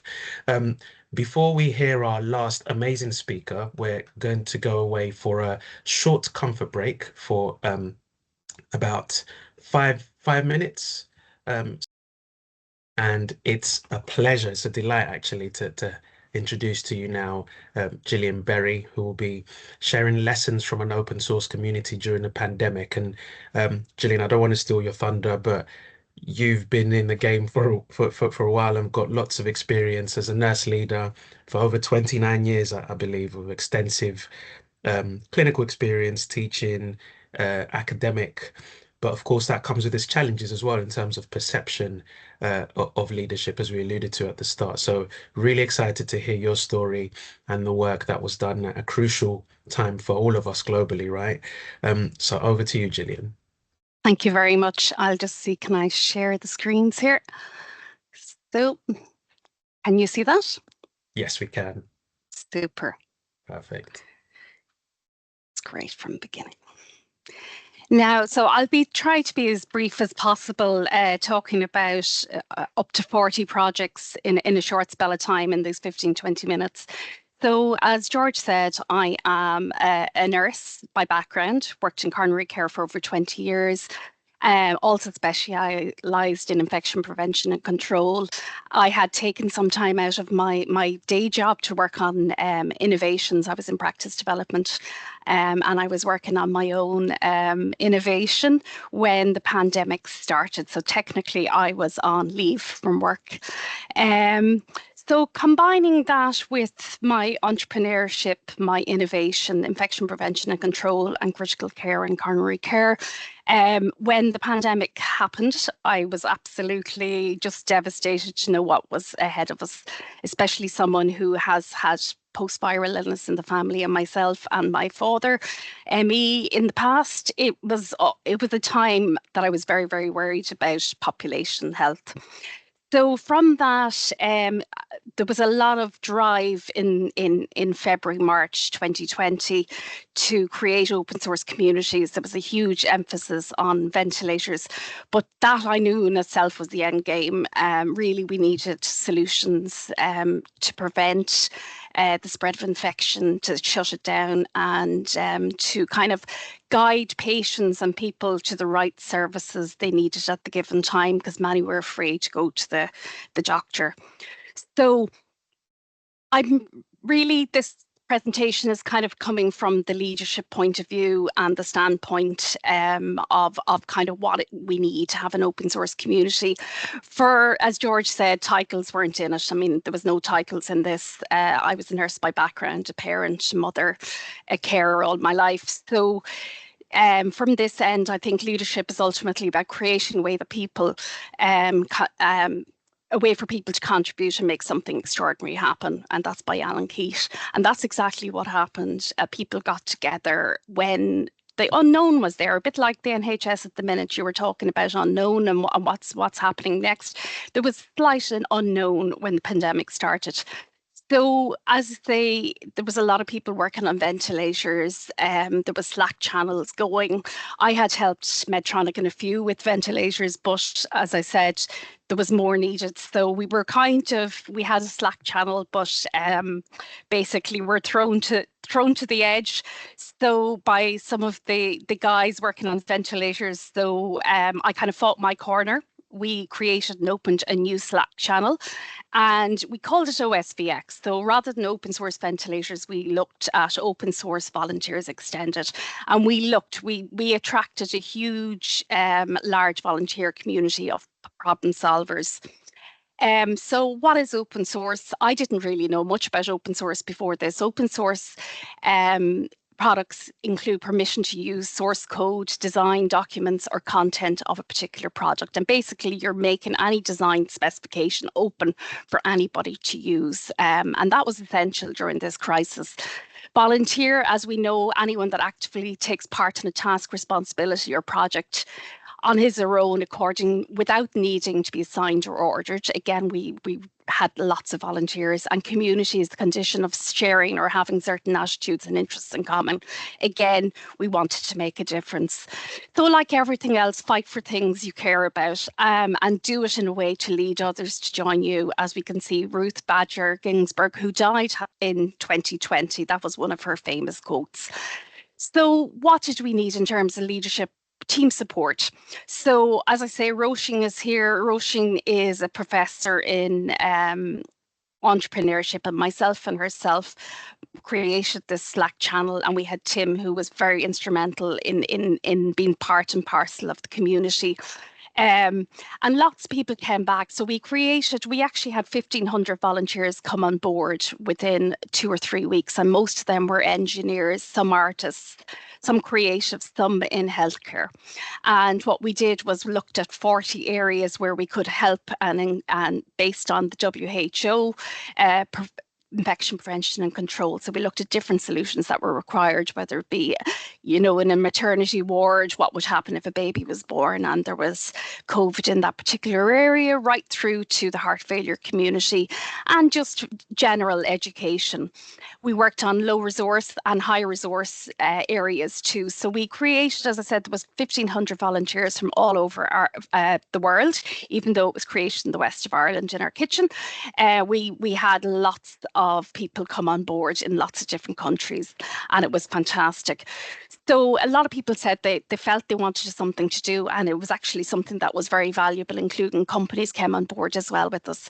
What leadership qualities were needed? Well, a bit like what's happening for yourselves at the moment, you need honesty and transparency. That's the number one thing, and I think that's why our community worked quite well.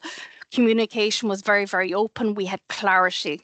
We had lots of empathy, and we were all in it for the same win, and that was the win of the people and make sure that people didn't suffer. There was definitely integrity and a lot of perseverance and action and decisiveness. So this was a 24-hour-a-day platform that we had out there between education, digital solutions, you name it, and that's kind of where it's at. So I'm going to give you a little bit of an idea. So Slack gave us their channels for free for the given time. So we had over 60,000 Slack contributions. We had 500 active members and 1,500 volunteers. And as we said, we broke down all our different projects. We had 2 people team manage each particular project, so that there was no emphasis if people needed a rest time or downtime, that people could take over from each other. And we just worked on various different solutions based on potentially, it was actually, shall we say, a platform I put together of the 40 different areas we could help within healthcare and community. So we also done a call to action. So as you can see here, the true test of leadership is how well you function in a crisis. And that is exactly what happened during the early stages of the COVID pandemic. So we had one person with us, and Merv. Merv is a kitchen designer, but actually, as it happened, he's part of a big biker group in Ireland. So as everybody was penned in, everybody was in that 1.5 kilometre zone within Ireland, we had the bikers join up, and we had over 500 bikers, and we basically got them to rob from rich to give to the poor. So one of our first calls was out to industry. So everything from construction, beauticians, you name it, who were closed down. We got any PPE that was available that was obviously shall we say, high quality, and we got them basically delivered throughout the system, especially to nursing homes, which weren't getting the right facilities or the right equipment within a given time. And as I say, those bikers went on board. The Gardaí in Ireland let them travel within borders. So when we were doing projects from Dublin to Westport, where I am, we were actually, we had bikers facilitating all of Ireland as well, which was quite phenomenal. The other side of things in terms of leadership was empathy, and Mask for All Ireland was a brainchild of Mary Murphy, and she basically during the early stages, she worked on a design with cloth masks. When we say cloth masks, they were double layered. They had a good seal, and we utilised filters inside to ensure that they were efficacy and they were working. So leadership is about empathy. It's about having the ability to relate, connect with the people for the purpose of inspiring and empowering their lives. Oprah Winfrey. So Mary had what we called Mask for All Ireland. So there was over 1,000 sews, believe it or not. They worked on that one design. Mary herself is an aeronautical engineer who also designs bespoke wedding wear. So you imagine bespoke wedding underwear, shall I say. So she's well used to, design concept, fit for purpose. So that's kind of the design that was utilised, and that went out. So there was a couple of 100,000 masks went out to communities, nursing homes, different centres, meat factories, you name it, where they could actually stop the infection spreading when there wasn't PPE available. We were collaborating, we were very lucky. Loads of teams came on board, a lot of research centres came on board, quality teams, multi-vac, you name it. I've just given a little area there to show you. And we were very lucky, the likes of Johnson & Johnson, etc., brought engineers too, and they gave them their time to facilitate some of the projects as well.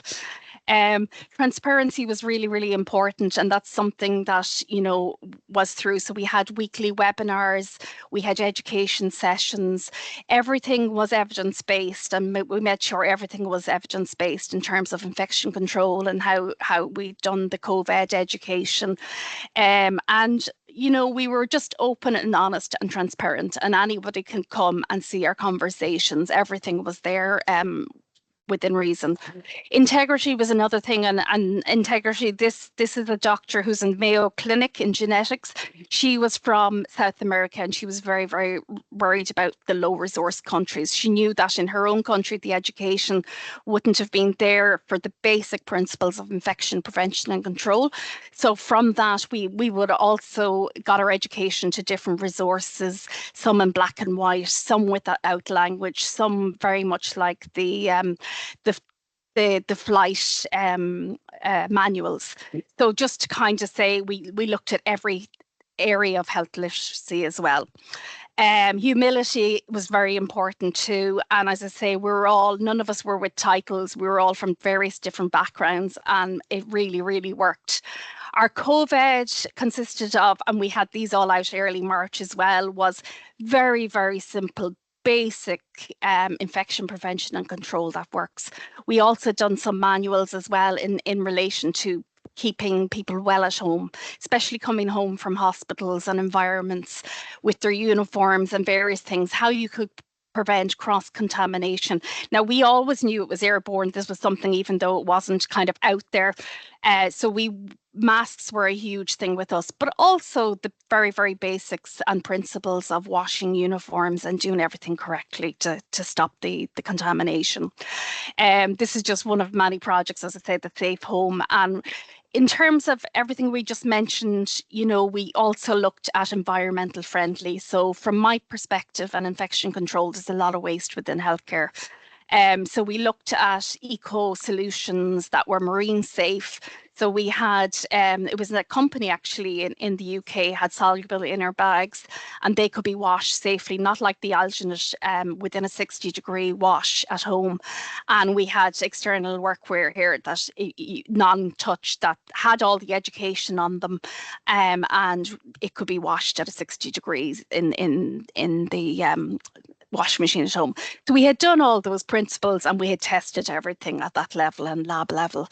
So our clear goals, another thing, leadership, we needed clear goals. So there was one particular person I read on Facebook, was someone I knew. I was involved in the Irish Nurses Cardiac Association for many years, and I noticed that there was the head of the heart failure community nurse was worried about her patients. So I kind of asked them what was there anything we could do. So we set up a fluid heart tracker, which was software as a medical device. It basically is a very, very simple calculator that recorded the loop differentiation of 2.2 kilograms, and if that happened, which would be a sign of heart fluid, a tracker or an alarm was there for the patient. It was within their own actual shall we say, phone itself. So there was no data being taken anywhere else, and that's what the patients seemed to want.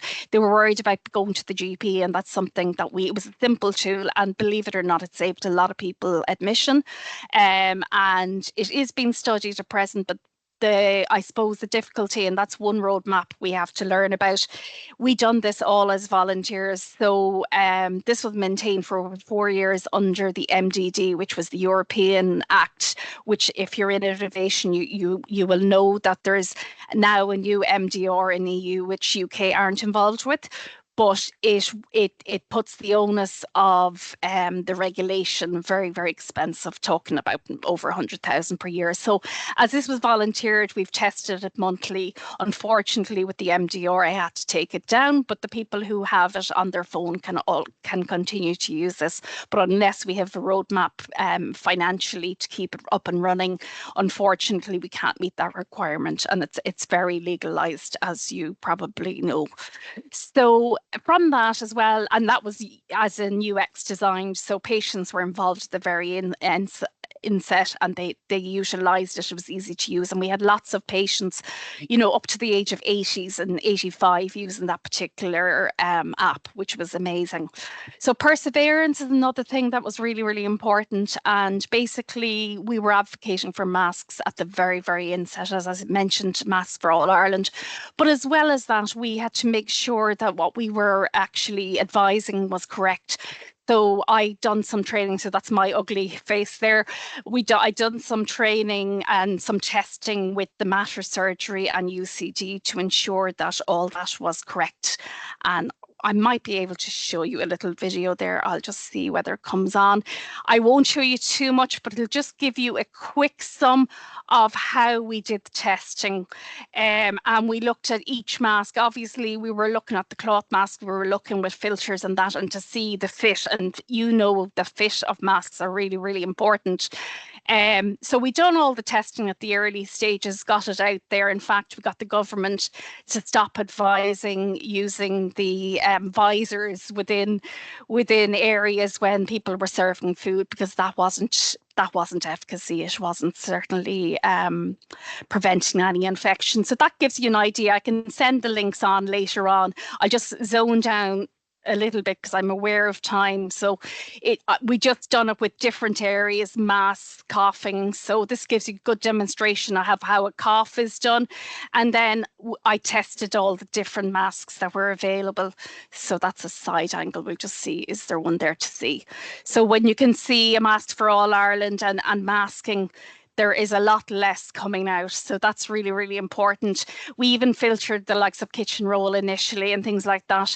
Obviously very important when you're putting it in, you're doing it cleanly, but you're not touching. It's a non-touch technique when you're taking out things like filters and you're washing at 60 degrees. But we were very evident when there was no masks available, the cloth masks were very, very efficacy, and we proved that. So again, I can send in the chats any of these so that you can look at them again. I also found that, I wonder, can I go down to the next one? Yeah, so we also found as well with the masks and that there was a lot of gatekeeping. There was a lot of gatekeeping on social media. It was like as if, you know, obviously there was incorrect information out there on the internet, but you know, there was organizations like ourselves that were very evidence-based, that were gate-kept, and it did stop a lot of the information getting out there. I also found that not so much Ireland, UK utilised the facilities we gave, but New Zealand and other countries, America, US, they did utilise a lot of our projects. And we, as I say, we had so many, you know, the PPE going on for 6-7 months, and that was global in network, mainly Ireland, but actually it was hosted in Italy as well, or Spain. So I'll just give you a quick 2 minutes. This is something we done really, really early stages. It'll just give you 2 minutes of the vast of community just before we finish, and I hope it gives you an idea of what was done.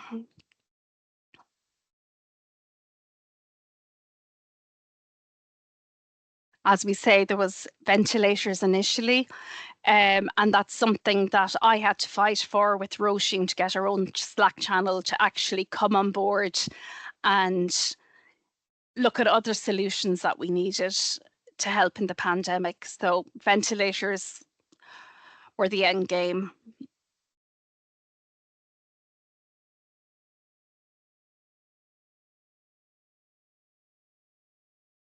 This gives you an idea of the 40-something projects.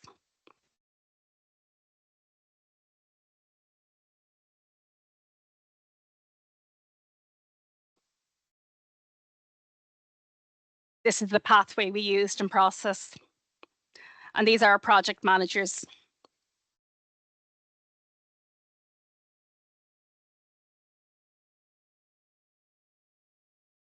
And every week we went out and showed what we had done in various different times.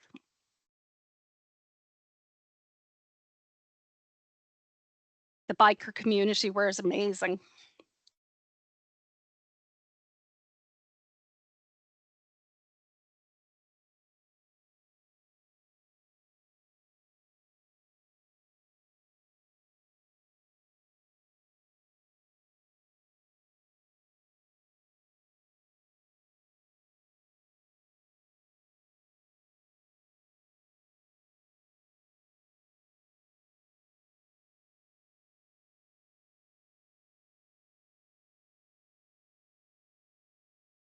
Wow.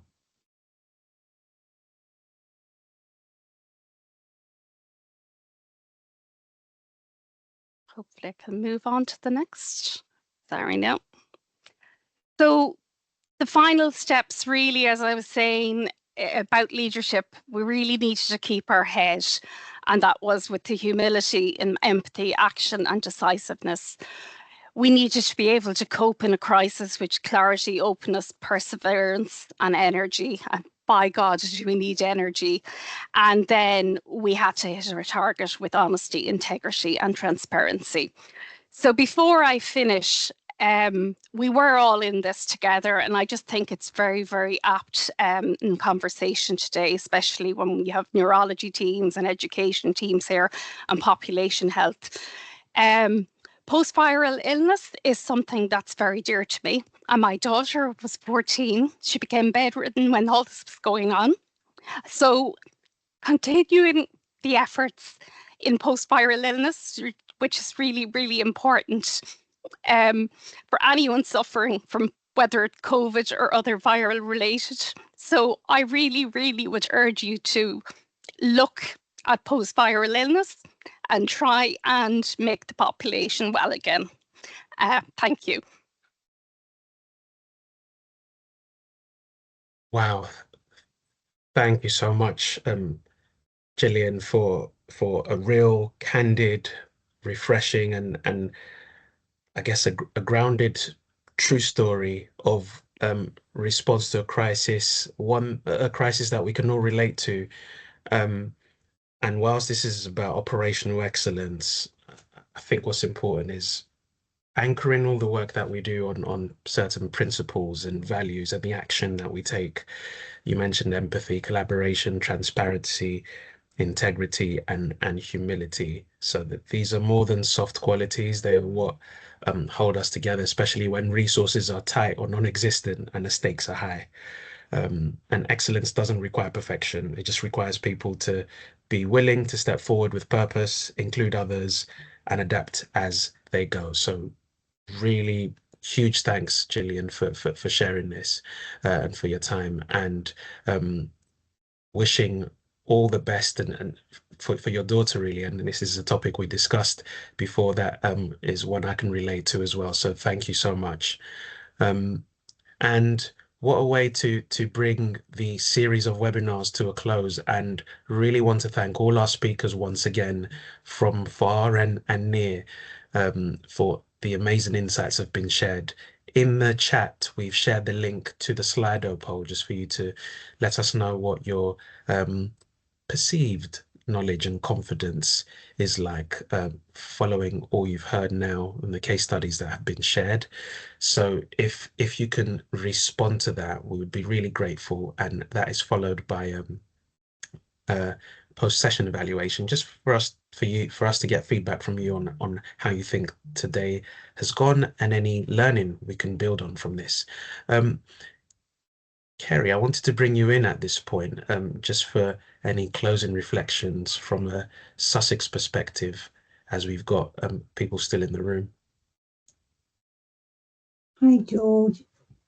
Thank you for a brilliant and inspiring webinar. George's and Lucy's engaging Slido quizzes certainly tested both my knowledge and tech skills. Thank you, Lucy, for reminding us of the 10 principles. I think it's good to revisit those and remember their importance to improving population health across Sussex. But what really struck me today was the reoccurring emphasis on building trust and confidence through genuine listening and relationship building with our populations, patients, and our multidisciplinary teams. Our speakers really demonstrated how creating equitable platforms where partners feel safe to speak is fundamental if we're going to achieve operational excellence. The work on the Sussex Social Licence and People panel exemplified this by prioritising lived experience in genuine co-design. And Barbara's impactful presentation showcased how listening, advocating, and empowering self-care led to improved outcomes through an accessible upstream pathway focused on prevention and education, a true example of grassroots public health and shared responsibility. Despite the current climate we find ourselves in, today's webinar really enforced to me our unwavering commitment to addressing health inequalities, a central goal of the Improving Lives Together strategy we all developed across Sussex. For me, the Sussex Population Health Academy and our Health Equity Fellows, in collaboration with the 13 integrated community teams, the core 20+5 and 3 left shift frameworks are crucial if we're going to realise this aim. The discussions around leadership today really reminded me that it's not about position, but about embodying values like honesty, transparency, integrity, humility, empathy, and the ability to really connect with people, whether they're the people that use our services or people we're working with as part of a multidisciplinary team. These leadership traits will be essential as we navigate challenges to achieve operational excellence. I'd like to finish thinking about the inspiring words Gillian shared with us through her presentation. Fight for the things that you care about, but do it in a way that will lead others to join you. So yes, very inspiring, and thank you. Thank you very much, Kerry, and inspiring indeed. And what a way to end this series. And of course, the Academy and the resources and the recording and the slides, of course, will be shared following today's session. But before we leave, just a quick prompt and reminder for those of you who haven't done it, if you can scan the QR code, please, and give us, I guess, your feedback, but also your perceived shift in terms of knowledge and confidence based on what you've heard thus far. But in closing, these are indeed tough times, and I think we're all trying to avoid terms like austerity, but in reality, our health and care systems have had to do a lot with little. But one thing that's consistent is that we cannot do this alone. So whether we work in a local authority, whether we work in the NHS, whether we work for a voluntary care sector organisation or a community group that is not visible, or whether we're just, alone, isolated across Sussex or other parts of the country or the world, there is evidently a need to address inequity. And if there ever was a need, there's a strong one now. And it's testament to your commitment across Sussex and across the systems and the populations that we serve, that you're committed to this. So really grateful for your participation, really grateful to our amazing speakers once again. And we hope you have an amazing end to the day and to the week when that comes. So see you all again soon in some space, virtual or physical, and thank you again for your participation.